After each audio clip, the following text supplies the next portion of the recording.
Entrevista a Jennifer Vargas, presidenta de la Asociación Familias TEA Misiones. Dirección de Atención a Personas con Discapacidad y Políticas Inclusivas. Secretaría de Deportes y Desarrollo Humano. Municipalidad de Posadas.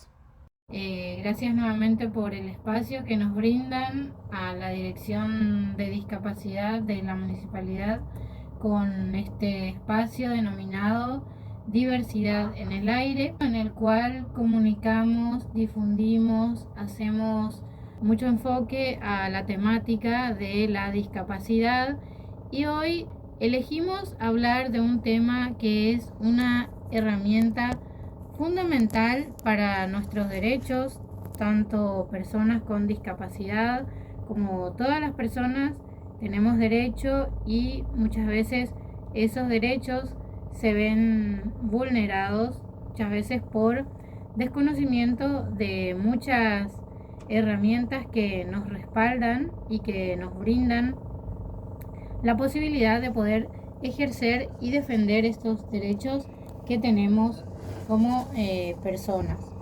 Y en este caso entonces vamos a hablar, Anair y Víctor, les comento que vamos a hablar de el amparo. El amparo, como les decía al inicio, es una herramienta jurídica que sirve para defender nuestros derechos, pero para poder hablar mejor y entender qué es el derecho, qué es el amparo, y bueno, también podemos hablar de qué es el derecho, ¿por qué no? Vamos a conversar con Jennifer Vargas. Ella es abogada y es presidenta de la Asociación Familias TEA Misiones.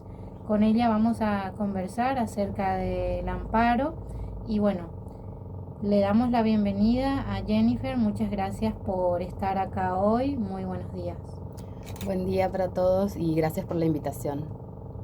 Gracias Jennifer nuevamente por venir.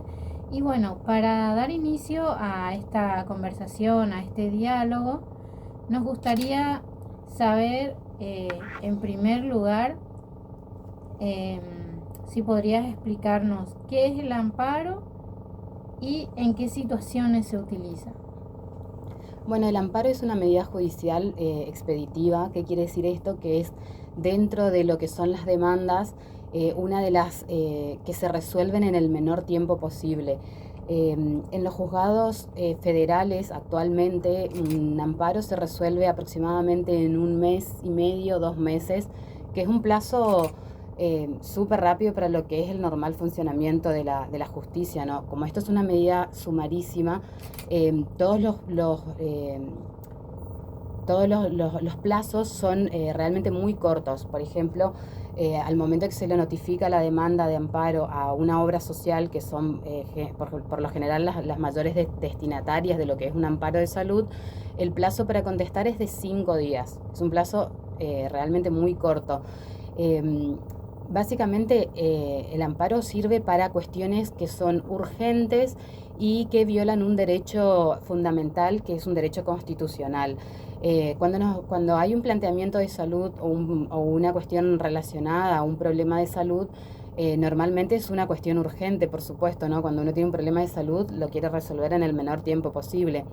Y cuando hablamos de la discapacidad, generalmente estas dificultades que surgen con las obras sociales son las negativas de cobertura, que pueden ser de distintas índoles. Tenemos casos desde que se le niegan un artefacto de tecnología que puede ser muy costoso, por eso hay muchas negativas de parte de las obras sociales y mucha resistencia para la cobertura de estas cuestiones, como puede ser un implante, como puede ser una terapia, distintas cosas.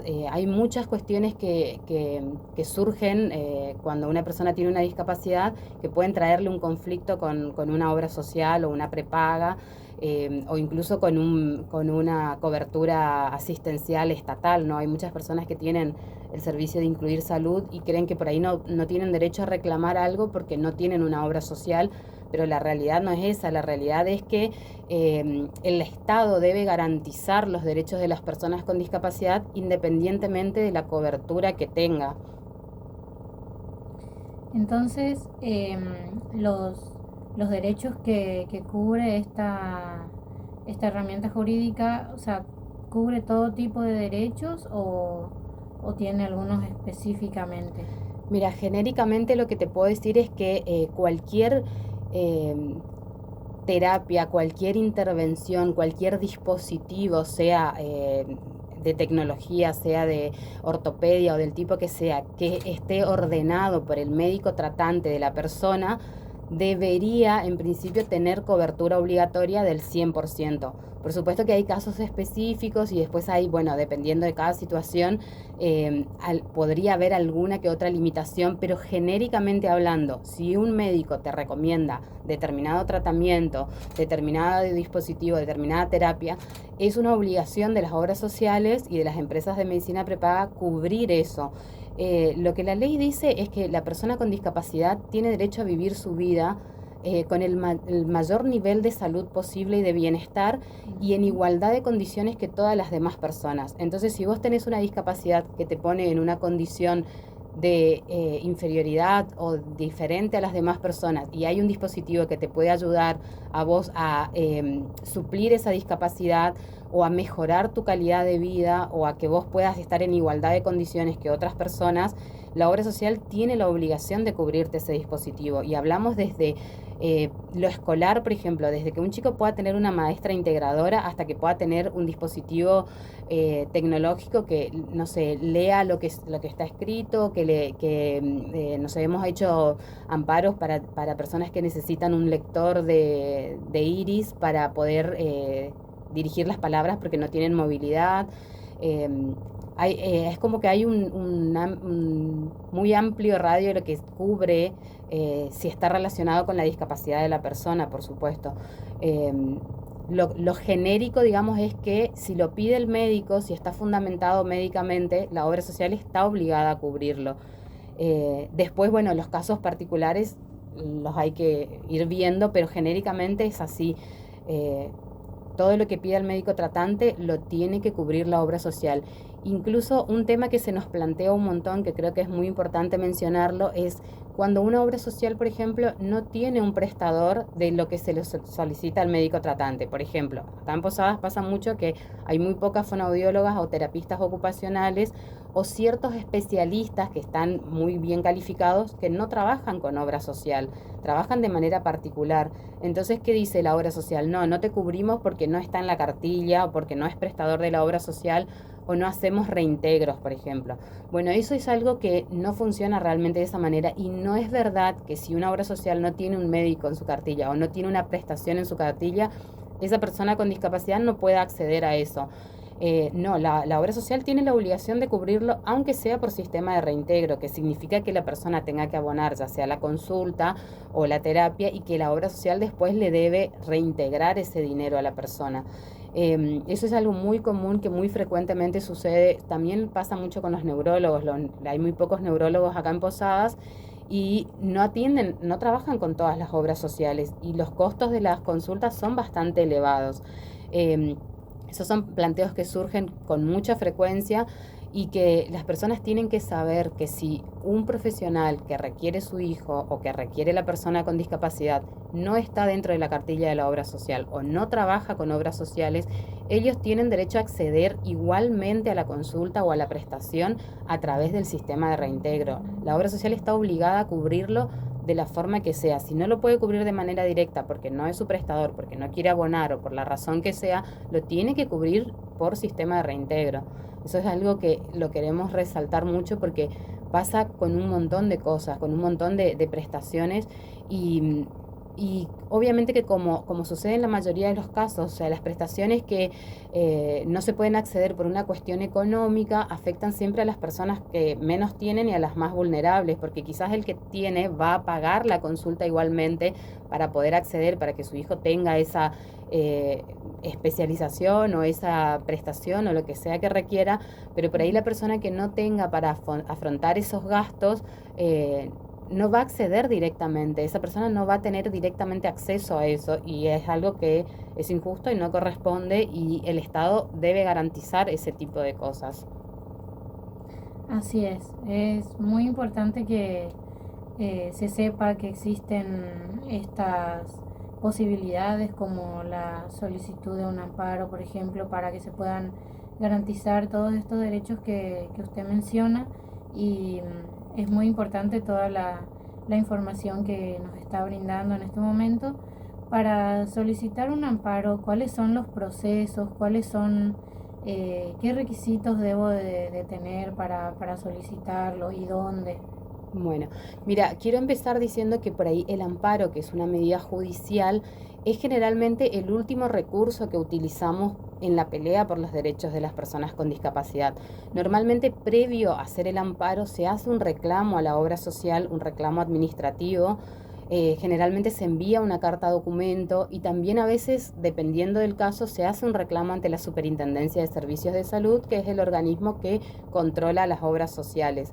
Eh, Generalmente tratamos de agotar como esas instancias para solucionar de manera no confrontativa, digamos, los conflictos. Si vemos que realmente la obra social no está dispuesta a cumplir, se le manda la carta documento, no contestan, pasa un mes y no hay solución, no hay respuesta, por lo general, bueno, la vía es el amparo.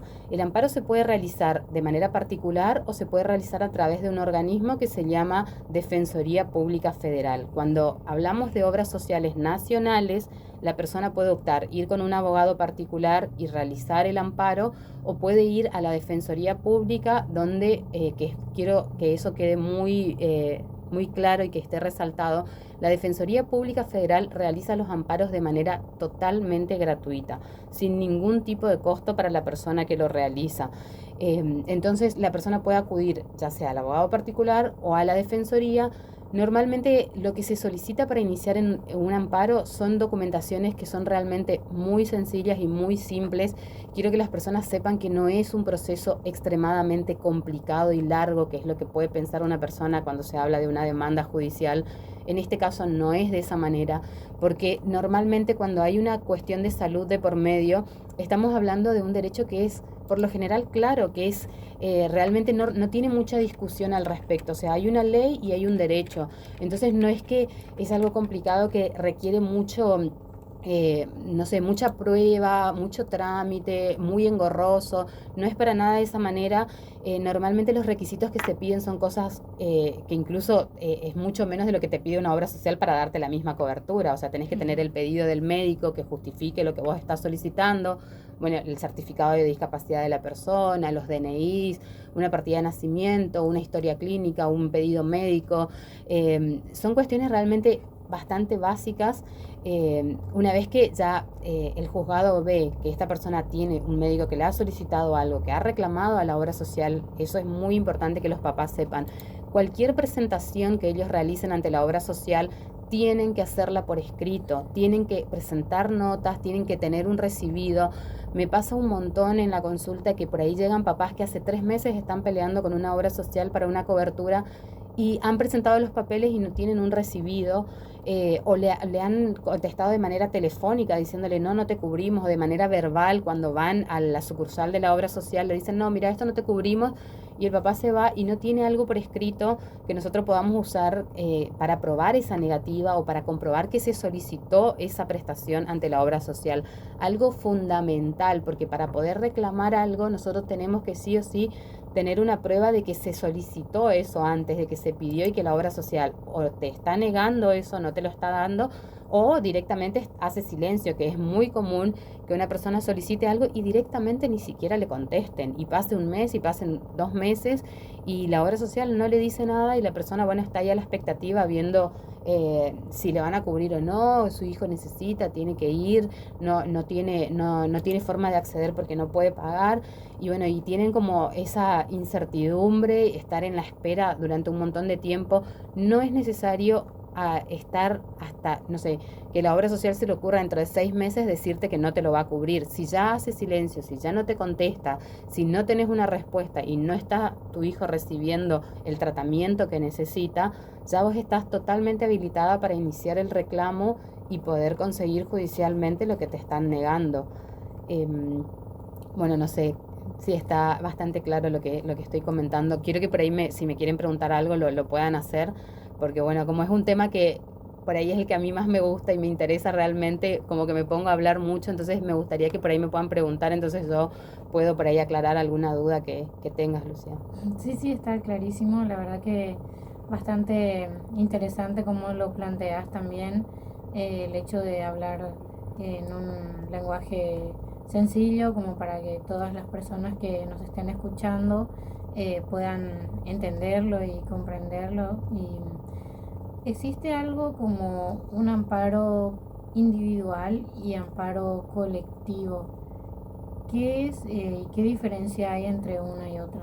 Bueno, un amparo individual es un amparo común que lo hace una persona ante un acto lesivo de sus derechos. Digamos, cualquier persona tiene derecho a reclamar judicialmente si no se está cumpliendo con un derecho, si hay una obligación de cumplir por una parte y no lo está haciendo, bueno, ahí hay una posibilidad de reclamarlo. En cuanto a los amparos colectivos, eso se da cuando, por ejemplo, hay un grupo de personas determinado que tiene un derecho que está siendo vulnerado y se puede individualizar a esa población de manera certera, digamos. Entonces, por ejemplo, un ejemplo muy fácil de lo que es un amparo colectivo hoy en día es con el tema de los aumentos de las prepagas. Muchos usuarios de ciertas prepagas iniciaron un amparo colectivo en contra de estos aumentos que sucedieron. Entonces, como todos son usuarios de una misma obra social, están teniendo un mismo planteo, un mismo requerimiento que es por el aumento de las prepagas, entonces ahí se unen varias personas y presentan un amparo colectivo. La diferencia que hay entre un amparo individual y uno colectivo es que un amparo individual solo funciona para el caso particular, o sea, resuelve tu cuestión, tu situación, específicamente lo que te sucede a vos o al familiar que vos estés representando. Y en cambio un amparo colectivo se aplica para todos los usuarios que están en la misma posición que vos y tienen el mismo planteamiento que vos. Por ejemplo, un grupo de padres de niños con discapacidad que tienen problemas, ya sea con reintegros, con pagos, con coberturas, podrían eventualmente realizar un amparo colectivo y obtener un beneficio para una población específica, genérica, y resolver por ahí un problema que se da a gran escala, digamos. Eso puede suceder. Lo que generalmente pasa es que tienen que haber varias personas que se puedan poner de acuerdo y que todas estén dispuestas a realizar, ¿no?, el trámite y hacer el planteo judicial, que eso es algo que a veces cuesta bastante acá, porque creo que todavía hay mucha desinformación y todavía hay mucho temor en general de sufrir ciertas repercusiones si una persona hace un planteo judicial. Aunque parezca difícil de creer, todavía sucede mucho y me pasa un montón a mí en la consulta que hay personas que tienen miedo de sufrir consecuencias laborales si hacen un planteo contra una obra social, que es un caso que se da con mucha frecuencia en empleados estatales que tienen miedo de sufrir por ahí alguna repercusión en su trabajo si hacen algún planteo contra una obra social que a su vez también es estatal o a veces es parte del Estado para el cual trabaja. Y hay obras sociales en particular que son por ahí eh, muy, muy intransigentes en cuanto a los planteos que se hacen y quizás, bueno, realizan ciertas amenazas, digamos, entre comillas, de que podrían tener repercusiones o que le van a quitar la obra social, cosa que desde ya les tengo que decir que no les pueden quitar una obra social por realizar un amparo. No pueden dejarle sin cobertura a una familia porque realizó un reclamo judicial por sus derechos. Eso es completamente ilegal y no puede suceder. No hay manera de que eso sea así. Y en cuanto a las obras sociales nacionales, normalmente son independientes de los lugares de trabajo, no tienen relación o vínculo con con el lugar de trabajo de la persona, entonces con menos razón podrían tener alguna influencia en ese aspecto. Y si una obra social le llegara a cortar o a dar de baja las prestaciones o de la obra social a una persona por haber reclamado sus derechos, bueno, esa persona por supuesto puede también reclamar y hacer que le reincorporen a la obra social y obligarle a que cumplan. Cosa que igualmente no ha sucedido, porque realmente no es algo que pase, no te pueden quitar la obra social así de un día para otro, simplemente por la voluntad de ellos. Es algo que es ilegal y que realmente no sucede y no se puede hacer. Eso es algo que las personas tienen que saber. Reclamar los derechos de sus hijos no les van a dejar sin cobertura o sin obra social. Bien, buenísimo. La verdad que muy interesante, muy importante toda esta información que recibimos hoy a través de Jennifer Vargas, abogada y presidenta de la Asociación Familias TEA Misiones. Hoy hablamos con ella acerca del amparo, que con toda esta información que nos brindó, sabemos que existe una herramienta jurídica que es muy importante para poder defender nuestros derechos, exigirlos. Una vez que conocemos todos los derechos que tenemos, podemos acudir, como decía ella, en un último caso, al amparo para que se pueda realizar eso que se está pidiendo en cuanto a obras sociales y demás. Y bueno, estamos como siempre cortos de tiempo, ya estamos cerrando nuevamente Diversidad en el Aire. Recuerden que nos pueden escuchar todos los lunes desde las 11 de la mañana hasta las 11:30 aprox.